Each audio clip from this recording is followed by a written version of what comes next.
देवीचे रंग जीवनाचे संग.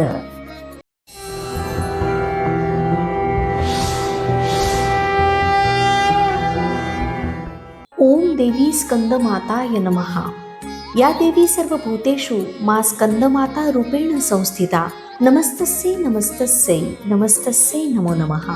स्कंदमाता ही कार्तिकेयाची माता आहे. देवीच्या या रूपाची आराधना केल्यानं कौशल्यासह निरागसपणा आणि शौर्यासह करुणा हे गुण वाढीस लागतात. निसर्गाचं खरं सौंदर्य कोणत्या रंगात दडलं आहे असा प्रश्न जर कधी मनाला पडला तर त्याचं उत्तर एकच, तो म्हणजे हिरवा रंग.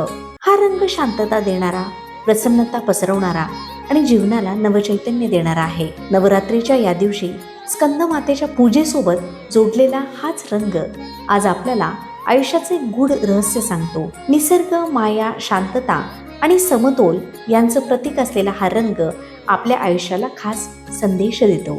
सकाळी हिरव्यागार झाडांकडं, वेलींकडं किंवा गवताकडं काही क्षण पाहिलं की डोळ्यांना शीतलता मिळते, मन प्रसन्न होतं आणि शरीराला एक वेगळीच ऊर्जा मिळते. हिरवा रंग रिफ्रेशिंग असल्यामुळं तो हृदयाशी संबंधित अनेक आजारांवरही उपयुक्त मानला जातो. हा रंग ताण, नैराश्य दूर करून सर्जनशीलता, समतोल आणि विकास घडवतो. आपल्या हृदयचक्राचा रंगही हिरवाच आहे, ज्याला अनाहत म्हणतात. हे चक्र उघडलं की माणसाला प्रेम, सहानुभूती आणि करुणेचा खरा अनुभव मिळतो. स्त्रिया सौभाग्याचे लेणं म्हणून हिरवा चुडाही घालतात आणि हिरव्या रंगाची वस्त्रही परिधान करतात. लग्नामध्ये तर हिरवी साडी घालणं ही अनेक ठिकाणी प्रथा आजही सांभाळली जाते. प्रत्येक सुवासिनींच्या हातात हिरव्या रंगाचा चुडा अगदी शोभून दिसतो. म्हणूनच हिरवा रंग म्हणजे निसर्गाचं सौंदर्य, जीवनाचा समतोल, सृजन आणि समृद्धीचं प्रतीक. घराच्या सजावटीत हिरवा रंग वापरल्यास घरात प्रसन्नता आणि शांती नांदते. हिरव्या भाज्या खाल्ल्यानंतर आपलं आरोग्यही चांगलं राहतं.